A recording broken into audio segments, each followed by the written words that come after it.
अस्सलाम वालेकुम।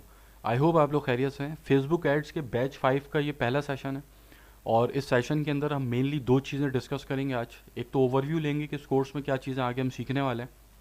दूसरी चीज़ जो फेसबुक एड्स की बेस है, बुनियाद, उसको कवर करेंगे क्योंकि वो अगर समझ में नहीं आई तो कुछ भी नहीं कर सकते फिर। और 90% लोग उस ही चीज़ को इग्नोर कर देते हैं जब भी स्ट्रगल करते हैं फेसबुक एड्स के अंदर। फेसबुक एड्स चलाना आज एक बच्चे को भी जानता है फेसबुक एड्स किस तरीके से चलता है, एक बच्चा भी जानता है, लेकिन कस्टमर एक्विजिशन जो है ये एक स्किल है। अगर आप कस्टमर एक्वायर करना जानते हैं तो ये फिर आप अपने आप को कंसिडर कर सकते हैं कि हाँ, मुझे फेसबुक एड्स चलाने आते हैं।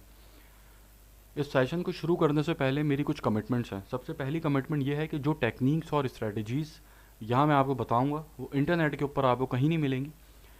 अपनी एक्सपीरियंस की बेसिस के ऊपर चीज़ें बताऊँगा। तकरीबन डेली 2.5 लाख से ज़्यादा स्पेंडिंग मैं कर रहा होता हूँ, कम ज़्यादा होता रहता है फेसबुक पे। लेकिन जो मैंने एक्सपीरियंस की हैं चीज़ें उसकी बेसिस के ऊपर सारी चीज़ें समझाऊंगा और अपनी कैंपेन्स के ऊपर बताऊंगा केस स्टडीज़ के साथ। हवाओं में कोई बात नहीं करूंगा। अगर मैं आपसे कह रहा हूँ कि यहाँ पे कैंपेन 1,000 रुपये पर डे पे चल रही है और आपने इसको 50,000 पर डे के ऊपर स्केल करना है, तो स्केलिंग की जो पूरी जर्नी है वो अपनी केस स्टडी पे बताऊंगा, अपनी कैंपेन दिखा के, हाँ कि ये मैंने पास्ट में किया था, ये उसके रिजल्ट्स थे, इसलिए मैं आपको बता रहा हूँ, तो अब आप भी इसको इम्प्लीमेंट कर सकते हैं।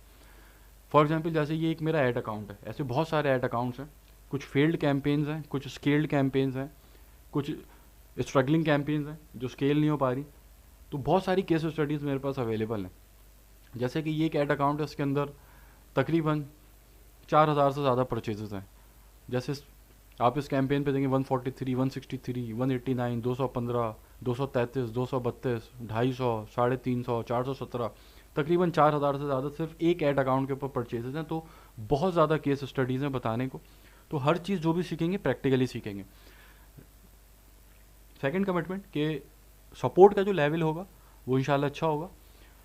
अगर आप सपोर्ट रूल्स को फॉलो करते हैं तो व्हाट्सएप पे मैं अवेलेबल होता हूँ हर वक्त। आप अगर किसी क्लाइंट के साथ काम कर रहे हैं या आप अपने बिजनेस में कहीं स्टक हो जाते हैं तो मैं गाइडेंस के लिए अवेलेबल होता हूँ। तीसरी कमिटमेंट, फेसबुक ऐड से रिलेटेड कोई चीज़ छोड़ूंगा नहीं। चौथी कमिटमेंट, हर चीज़ प्रैक्टिकली होगी केस स्टडीज़ के साथ। और आखिर में हवाओं में कोई बात नहीं, हर चीज़ प्रैक्टिकली आपके सामने होगी। क्योंकि इस वक्त 99% जो फेसबुक एड्स का आप कहीं भी कोर्स उठा के देख लें, यूडीमी से ले लें, कहीं से भी ले लें, 99% सारी चीज़ें आपको हवाओं में मिलेंगी और उसके अंदर आपको कोई चीज़ प्रैक्टिकल नहीं मिलेगी। तो मेरा सारा फोकस ये है कि जो भी सीखें प्रैक्टिकली सीखें, ताकि आपके अंदर कॉन्फिडेंस हो।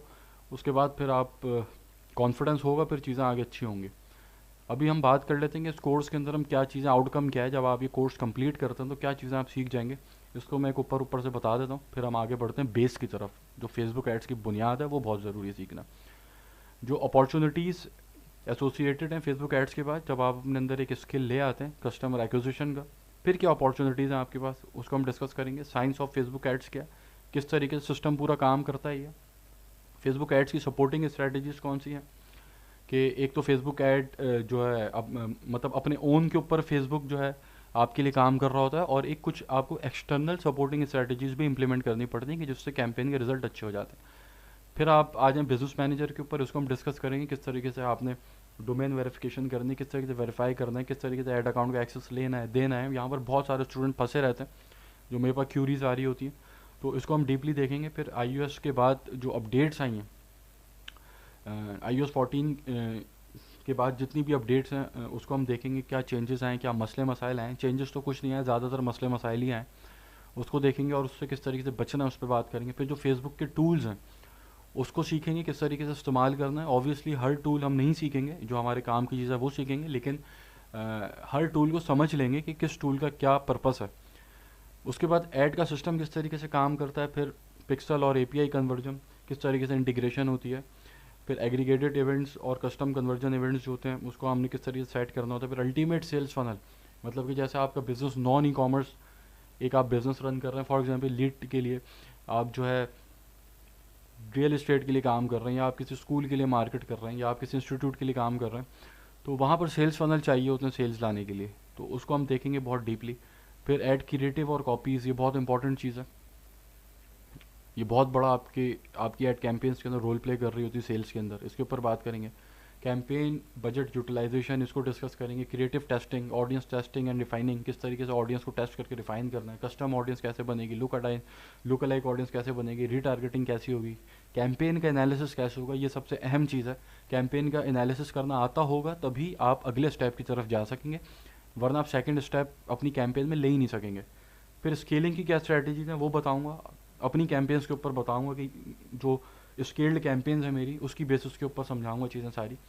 फिर Facebook ads non e commerce business के लिए, क्या आप अगर रियल एस्टेट के लिए काम कर रहे हैं, आपके पास आप किसी बैंक के लिए काम कर रहे हैं, आप किसी स्कूल के लिए काम कर रहे हैं, आप किसी कॉलेज के लिए काम कर रहे हैं, तो वहाँ पर क्या स्ट्रेटजीज होती हैं, वहाँ किस तरीके से एड्स चलते हैं, वो आप सीखेंगे।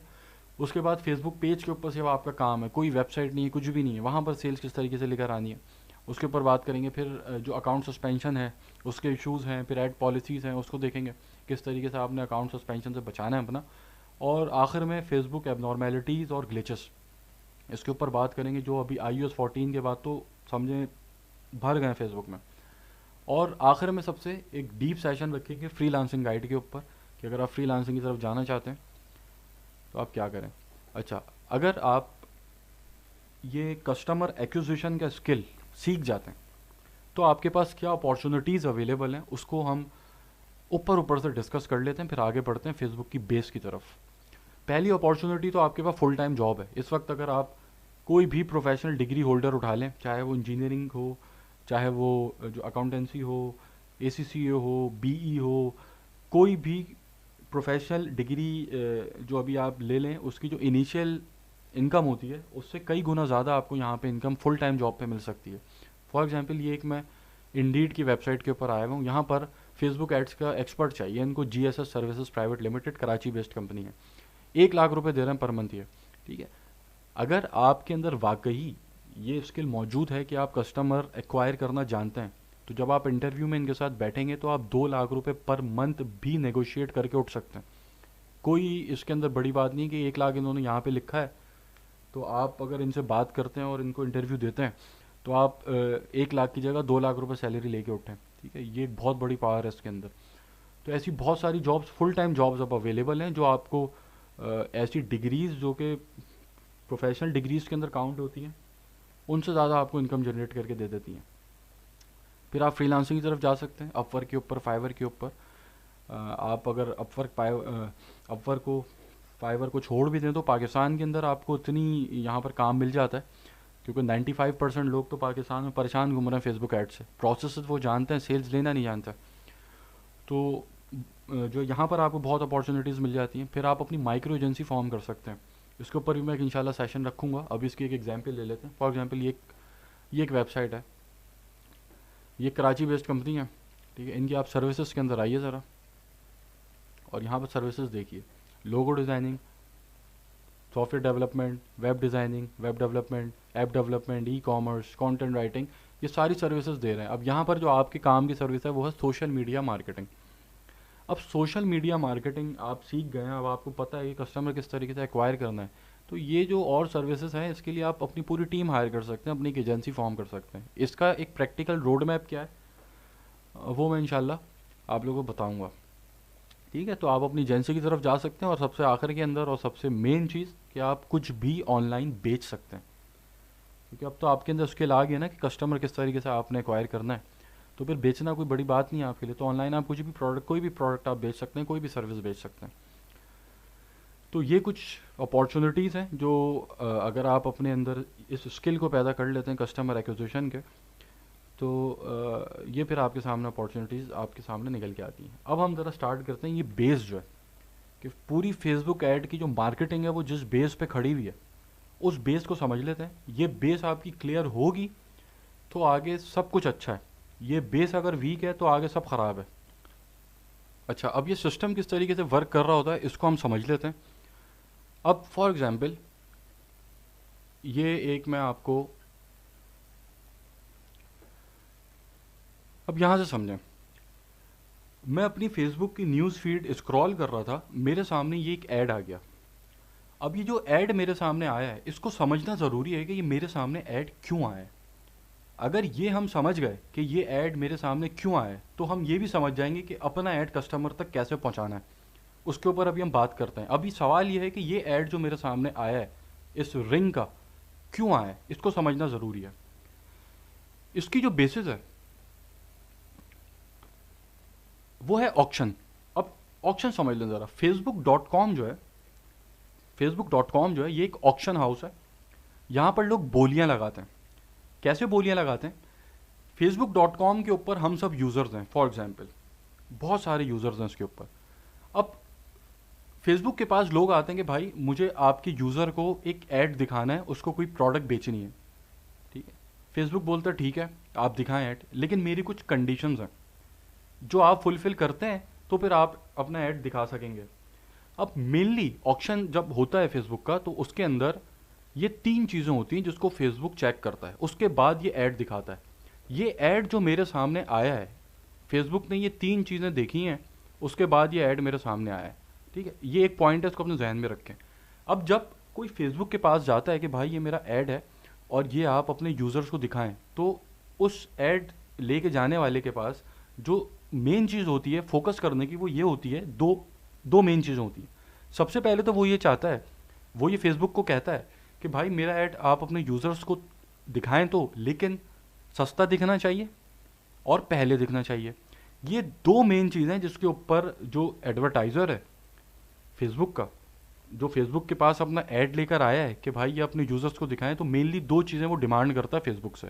पहली चीज़ क्या होती है कि सबसे सस्ता दिखाएं मेरा ऐड। दूसरी चीज़ ये होती है कि भाई सबसे पहले दिखाओ। अब फेसबुक बोलता है ठीक है आप अपना ऐड लेकर आइए, हम सबसे सस्ता भी दिखाएंगे, सबसे पहले भी दिखाएंगे, लेकिन 3 चीज़ें फुलफ़िल करनी पड़ेंगी। वो अगर आपका ऐड 3 चीज़ें फुलफ़िल करता है तो फिर हम आपकी डिमांड पूरी करेंगे, जो कि है सबसे सस्ता दिखाना और सबसे पहले दिखाना। अब सबसे पहली चीज़ जो होती है वो होती है बिट, कि आप जब अपना ऐड यूज़र को दिखाने जा रहे हैं तो आप कितना पैसा खर्च करने के लिए तैयार हैं, ठीक है। दूसरी चीज़ क्या होती है कि आप जिस यूज़र को अपना ऐड दिखाना जा रहे हैं, क्या वो आपके ऐड से रेलेवेंट है भी या नहीं है। फॉर एग्जाम्पल फेसबुक को ये चीज़ पता है, फेसबुक को ये चीज़ पता है कि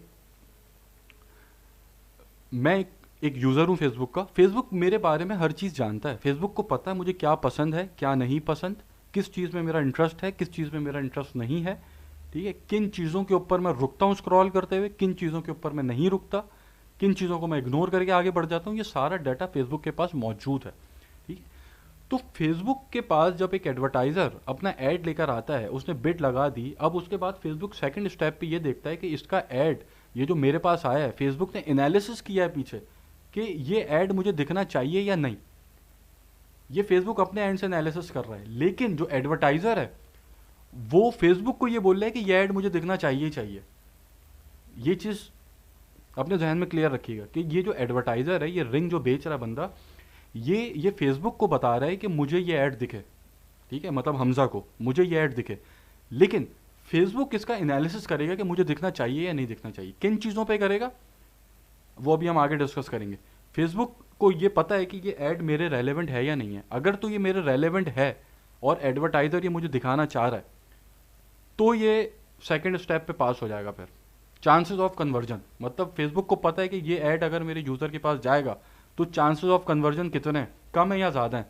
अगर तो चांसेस ऑफ कन्वर्जन ज़्यादा हैं तो आपका ये सेकंड पॉइंट जो है ये भी पास कर देगा फेसबुक, ठीक है, कि भाई आपने बिड भी लगा दी, जो आप टारगेट कर रहे थे चांसेस ऑफ कन्वर्जन उसके ज़्यादा हैं, तो आपका सेकंड स्टेप भी क्लियर हो गया। अब आ गए आप थर्ड स्टेप पे। थर्ड स्टेप है ऐड क्वालिटी। ये सबसे इंपॉर्टेंट स्टेप है। चांसेस ऑफ कन्वर्जन आपका सही नहीं है चलेगा, बिड आपकी सही नहीं है चलेगा, ऐड क्वालिटी ख़राब है तो गेम ओवर। ऐड क्वालिटी सबसे मेन चीज़ है। ये चीज़ सबसे पहले फेसबुक देखता है, उसके बाद फिर आपकी बिड देखेगा, उसके बाद फिर चांसेस ऑफ कन्वर्जन देखेगा कि कस्टमर के, फेसबुक यूज़र के कन्वर्ट होने के चांसेस कितने हैं। सबसे पहले ऐड क्वालिटी देखेगा। अब यहाँ पर ये 3 चीज़ें। अब अगर एक बंदा बिड ज़्यादा लगा देता है, बोलता है भाई मेरी ऐड क्वालिटी ख़राब है और चांसेस ऑफ कन्वर्जन भी इररेलेवेंट है, ठीक है, फेसबुक को लग रहा है कि यार इस बंदे के पास ऐड जाएगा तो उसके कन्वर्ट होने के चांसेस कम है, लेकिन वो बिड बहुत ज़्यादा लगा देता है, फिर भी वो एडवर्टाइज़र उस एडवर्टाइज़र को बीट नहीं कर सकता कि जिसकी ऐड क्वालिटी बहुत अच्छी है, ठीक है। किसी हद तक बीट कर सकता है। फॉर एग्जाम्पल एक बंदा एक ऐड के ऊपर 10 रुपये खर्च करने को तैयार है कि भाई मुझे आप मुझसे 10 रुपये लें और ये रिजल्ट मुझे ला के दें, ठीक है, लेकिन मेरी ऐड क्वालिटी बहुत अच्छी होगी, चांसेस ऑफ कन्वर्जन भी बहुत अच्छे होंगे। फेसबुक बोलता है ठीक है। उसके पास दूसरा बंदा आया, उसने बोला भाई आप मुझसे 1,000 रुपये लें, लेकिन मेरी ऐड क्वालिटी ख़राब होगी, चांसेस ऑफ कन्वर्जन जो है वो भी ठीक नहीं होगा। तो जो 10 और 1000 के अंदर डिफरेंस होगा ना, वो बहुत ज़्यादा नहीं होगा। हो सकता है 10 रुपये बिड वाला बंदा 1000 रुपये बिड वाले बंदे को बीट कर दे। आई होप आप लोग यहाँ से ये पॉइंट समझ गए होंगे कि ऐड क्वालिटी कितनी इंपॉर्टेंट है। अब ज़रा हम बात करते हैं कि ऐड क्वालिटी किस तरीके से फेसबुक एनालाइज करता है। फेसबुक ऐड क्वालिटी एनालिसिस के वक्त क्या चीज़ें देखकर ऐड क्वालिटी को रेट करता है कि ऐड क्वालिटी ठीक है या नहीं है। सबसे पहले जो फेसबुक देखता है ऐड क्वालिटी मेजर करते वक्त, वो देखता है क्वालिटी रैंकिंग। इसके अंदर आपकी जो ऐड कॉपी है, मैं अभी बता देता हूँ जैसे। अब जो फेसबुक ऐड क्वालिटी रैंकिंग किस तरीके से मेजर करता है, सबसे पहली चीज़ वो क्या देखता है, वो ये देखता है कि आपका जो ऐड है, फॉर एग्जांपल ये एक ऐड है। अब यहाँ पे फेसबुक किस तरीके से ऐड क्वालिटी को मेजर करेगा, सबसे पहले वो आपका क्रिएटिव देखेगा। आपका क्रिएटिव कैसा है, आपका क्रिएटिव कहीं मिसलीडिंग क्रिएटिव तो नहीं है, क्या आपने जो अपना वीडियो ऐड चलाया है पिक्सल क्वालिटी उसकी ख़राब तो नहीं है, या आपकी क्वालिटी गिराएगा। फिर जो आपने ऐड कॉपी लिखी हुई है, इट्स अ मिरेकल, ठीक है, ये कैसे लिखी है। अब ऐड कॉपी के अंदर आप, जैसे कि एक एग्जाम्पल है आपके सामने, एक और मैं एग्जाम्पल दिखा देता हूँ। ये एक एग्जाम्पल है, इससे आपको और बेहतर समझ में आएगा। ये एक ऐड कॉपी है। इस ऐड कॉपी के अंदर ये लिख रहा है कि like if you are an Aries और love if you are a Leo, ठीक है। अब comment yes if you like music, ठीक है। इस टाइप की जो ऐड कॉपीज़ होती हैं उससे फेसबुक की ऐड क्वालिटी गिरती है, ठीक है। उसके बाद आपके पास जो आपकी हेडलाइन होती है, ठीक है। अब यहाँ पे आप हेडलाइन लिखें, teaching young people how to find love success and long live fulfilment, ठीक है। अब इस तरह की आपकी हेडलाइंस के जिसके अंदर मिसलीडिंग चीज़ें हों, या जिसके अंदर ऐसा कंटेंट हो जो एडल्ट कंटेंट हो, इस तरह की चीज़ों को आप अवॉइड करेंगे, वरना आपकी ऐड क्वालिटी गिरेगी। अब इसको किस तरीके से अवॉइड करना है, जब ऐड क्रिएटिव के सेक्शन के अंदर आएंगे कि ऐड किस तरीके से बनाना है, तो ये सारी चीज़ें इन डेप्थ हम देखेंगे, ठीक है। कंटेंट आपका एडल्ट है, या आपने कोई ऐसी चीज़, फॉर एग्जांपल आप एक चीज़ अपनी ऐड कॉपी के अंदर लिखते हैं कि बेस्ट शूज़, एक आपने लिखा सेंटेंस बेस्ट शूज़, ठीक है। बेस्ट शूज़ ठीक जुमला है। अगर आप वहाँ पे लिखते हैं वर्ल्ड्स बेस्ट शूज़, तो ये गलत जुमला है, या आपकी ऐड क्वालिटी गिराएगा, ठीक है। वो चीज़ें कि जो नहीं हो सकती ना, मतलब जो चीज़ें आपको लगे देख करके यार ये चीज़ कैसे पॉसिबल है, तो वो आपकी चीज़ ऐड क्वालिटी गिराती है। फिर आपके पास ये ऐड शो हुआ है, ठीक है। इस ऐड के ऊपर आपने क्लिक किया और आप वेबसाइट के ऊपर चले गए। अब लैंडिंग पेज के ऊपर जाने के बाद आप फॉरन लैंडिंग पेज से बाहर निकल गए, वो भी ऐड क्वालिटी गिराता है। वो भी फिर फेसबुक को पता चलता है कि यार इस बंदे ने, मेरे इस यूज़र ने इसका ये एक ऐड देखा, और ऐड देखने के बाद इसकी वेबसाइट के ऊपर ही गया तो, लेकिन वहाँ पर रुका नहीं, वहाँ से फ़ौरन बाहर निकल गया। तो फेसबुक इससे ये मेजर करता है कि शायद इसकी वेबसाइट के ऊपर जो कंटेंट है वो इररेलेवेंट कंटेंट है, या फिर ये अपने ऐड से मिसलीड कर रहा था उसको, कि जब ये एक यूज़र ने क्लिक किया और फ़ौरन बाउंस बैक हो गया, ठीक है। ये चीज़ें भी मैटर कर रही होती हैं, ऐड क्वालिटी गिरा रही होती हैं। उसके बाद अब यहाँ पर इसने देखें, ये इस एग्जाम्पल के अंदर इसने एक वर्ड यूज़ किया सुपर फूड, ठीक है। ये ऐसे वर्ड्स ऐड क्वालिटीज़ गिरा रहे होते हैं, ठीक। तो ये कुछ चीज़ें हैं जो फेसबुक एनालिसिस करता है जिनका, और उसके बाद फिर आपकी जो रैंकिंग है, क्वालिटी रैंकिंग है, उसको देखता है। अब जब हम ऐड क्रिएटिव के सेक्शन पे आएंगे कि ऐड किस तरीके से बनाना है, तो इन डेप्थ इन चीज़ों को मैं कवर करूँगा सारी, ठीक है। अभी एक ओवरव्यू हम लोग दे रहे हैं, तो आगे बढ़ते हैं। फिर इंगेजमेंट रेट रैंकिंग, के ऐड के ऊपर कितनी इंगेजमेंट्स आ रही हैं। अब यहाँ पर क्या है कि दो बंदे ऐड चला रहे हैं, एक बंदे के ऐड के ऊपर इंगेजमेंट ज़्यादा है और एक बंदे के ऐड के ऊपर इंगेजमेंट कम है, तो जिस बंदे के ऐड के ऊपर इंगेजमेंट ज़्यादा है वो ऊपर आ जाएगा, उसकी ऐड क्वालिटी बढ़ जाएगी, ठीक हो गया। उसके बाद कन्वर्जन रेट रैंकिंग। अब फेसबुक को पता है कि इसके ऊपर क्लिक करके, मेरे ऐड पे क्लिक करके, जैसे कि ये एक मेरे पास ऐड था, अगर मैं इसके ऊपर क्लिक करके शॉप नाउ पे क्लिक करता हूँ, इसके लैंडिंग पेज के ऊपर चला जाता हूँ और वहाँ पर जाकर मैं बाय नहीं कर रहा, सिर्फ लैंड हो रहा हूँ, वापसी निकल रहा हूँ, तो फेसबुक इससे भी एनालिसिस करता है कि यार इतने लोग इसकी वेबसाइट के ऊपर जा रहे हैं लेकिन बाय बहुत कम लोग कर रहे हैं, ठीक है। लेकिन जबकि दूसरा एडवर्टाइज़र जो है, जो सेम बिड की है, जिसने जिसने हर चीज़ सेम रखी हुई है लेकिन उसकी वेबसाइट के ऊपर कन्वर्जन रेट ज़्यादा है, तो उसको उसकी ऐड क्वालिटी ऊपर चली जाएगी फेसबुक की नज़र में। तो जब ऐड क्वालिटी ऊपर चली जाएगी तो जिसकी ऐड क्वालिटी ऊपर होगी उसका ऐड सस्ता होगा, उसका ऐड पहले दिखेगा। याद करें स्टार्ट के अंदर मैंने बताया था कि जब एक फेसबुक के पास एडवर्टाइज़र आता है कि मेरा ऐड अपने यूज़र्स को दिखाओ, तो वो दो चीज़ें डिमांड करता है। पहली चीज़ ये डिमांड करता है कि मेरा ऐड पहले दिखे, दूसरी चीज़ ये डिमांड करता है कि मेरा ऐड सस्ता दिखे, क्योंकि बाकी चीज़ें तो एडवर्टाइज़र के हाथ में किस तरीके से टारगेट करना है, कैसे टारगेट करना है, लेकिन ये दो चीज़ें एडवर्टाइज़र के हाथ में नहीं है कि ऐड अपना सस्ता दिखे और उसको ऐड पहले दिखे। पहला दिखे तो बिल्कुल ही हाथ में नहीं है, ठीक है। तो डिमांड ये होती है। तो फेसबुक बोलता है ये दो डिमांड मैं पूरी करने के लिए ये मैट्रिक्स देखूंगा, इसकी बेसिस के ऊपर आपकी डिमांड पूरी करूंगा। अब फेसबुक के पास दो बंदे आए, उन्होंने आकर सेम बिडिंग की, सारी चीज़ें सेम रखी और दोनों की डिमांड यही थी कि मुझे सस्ता पड़े और मेरा ऐड पहले दिखे। फेसबुक ने इन मैट्रिक्स के ऊपर एनालिसिस किया, उसने देखा कि हाँ यार, जिस बंदे की quality ranking, overall add quality जिस बंदे की अच्छी थी, मैं उसका सबसे पहले दिखाऊंगा और उसका मैं सस्ता दिखाऊंगा, ठीक है। तो इस तरीके से ये फेसबुक एड्स की जो आपके सामने पूरा सिस्टम है वो काम कर रहा होता है। अगर इस सिस्टम को आप ठीक से समझ लें तो आपके एड्स नेक्स्ट लेवल पे चले जाएंगे। अब इंगेजमेंट रेट रैंकिंग, किस तरीके से लाइक्स लाने हैं, कमेंट्स लाते हैं, उसकी भी अलग स्ट्रेटजीज होती हैं, लेकिन अनएथिकल स्ट्रेटजीज आप यूज़ नहीं कर सकते। मतलब आप कुछ ऐसा मिसलीडिंग अपनी ऐड कॉपी के अंदर, हेडलाइन के अंदर नहीं डाल सकते कि जिससे लाइक्स आए, कमेंट्स आए, ठीक है। वो आपकी ऐड क्वालिटी गिराएगा। तो एथिकल कौन से वेज हैं वो भी हम इंशाल्लाह आगे सीखेंगे और ये सारी चीज़ें इन डेप्थ हम जो है डिस्कस करेंगे। तो ऐड क्वालिटी बहुत इंपॉर्टेंस रखती है। अब जो ऐड सपोर्टिंग स्ट्रेटजीज होती हैं जो आपकी ऐड को बेहतर बनाने में हेल्प आउट करती हैं, उसमें सबसे पहले आपकी ऐड कॉपी और ऐड क्रिएटिव है। इसको मैं अभी स्किप कर रहा हूँ क्योंकि इसको हम आगे इन डेप्थ हमने इसको कवर करना है, तो अब इसके ऊपर बात करना फजूल है।